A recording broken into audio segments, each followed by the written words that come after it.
Rwanda যেতে চায় না বলে হারিয়ে যাচ্ছে ব্রিটেন থেকে অনেক অবৈধ অভিবাসী প্রত্যাশীরা। তাদের ধরতে মাঠে নেমেছে ইমিগ্রেশন কর্মীরা। আপনারা দেখছেন আজ দুপুরে হোয়াইট চ্যাপেলের ভিডিও। হোয়াইট চ্যাপেলের বেশিরভাগ ব্যবসায়ীরা বাংলাদেশি। তারা এই অভিযানে অনেকটাই আতঙ্কিত হয়ে পড়েছেন। আসলে হোয়াইট চ্যাপেলে এই মুহূর্তে একটা আতঙ্ক, যে কেউ বলছে ইমিগ্রেশন, কেউ বলছে পুলিশ, কেউ বলছে রেড করা হচ্ছে, হয়তো বা অবৈধ যারা ডিলিং করে এগুলা কিছুই না। যে ভ্যানটা এখানে এক্সাম্পল, যে ফেসিয়াল রেকর্ডেড যে জিনিসটা, মানে যেটাকে বলা হয় যে নিজের চেহারা, এবং অবৈধভাবে যারা এদেশে আসছে অ্যাজাইলাম সিক করছে, তাদের জন্যে এইটা একটা দুঃসংবাদ। যে এই ধরনের লোক চেস করার জন্য ক্যামেরা নিয়ে এখানে প্রায় ঘন্টা 2 হলো আমাদের এই হোয়াইট চ্যাপেলে। কারণ আমি একজন লোকাল ব্যবসায়ী হিসেবে আমি দেখছি, কিন্তু তাদের সাথে কথা বলে তারা কিছু বলছে না।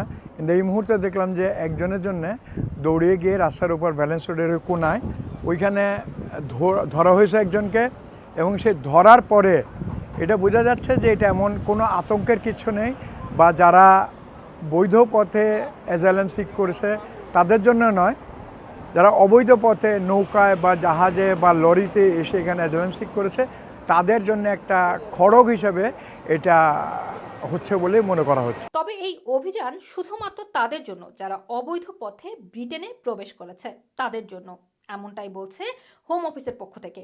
এদিকে সরকারের একজন মন্ত্রী বলছেন, হোম অফিস অসংখ্য আশ্রয় প্রার্থীদের সাথে যোগাযোগ হারিয়েছে।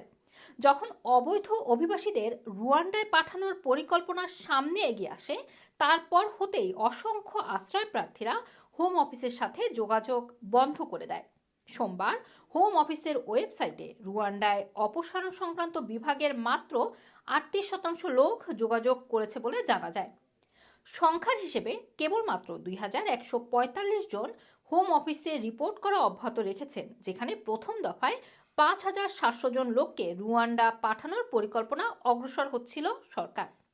যদিও বিভিন্ন মানবাধিকার সংস্থা ঋষি সুনাকের এই রুয়ান্ডা নীতির বিরুদ্ধে নিন্দা জানিয়েছেন, তবে সবকিছু উপেক্ষা করে জুলাই মাস হতেই রুয়ান্ডা ফ্লাইট চালুর কথা জানিয়েছে যুক্তরাজ্যের প্রধানমন্ত্রী। রুমানা রাখি, রানা টিভি, লন্ডন।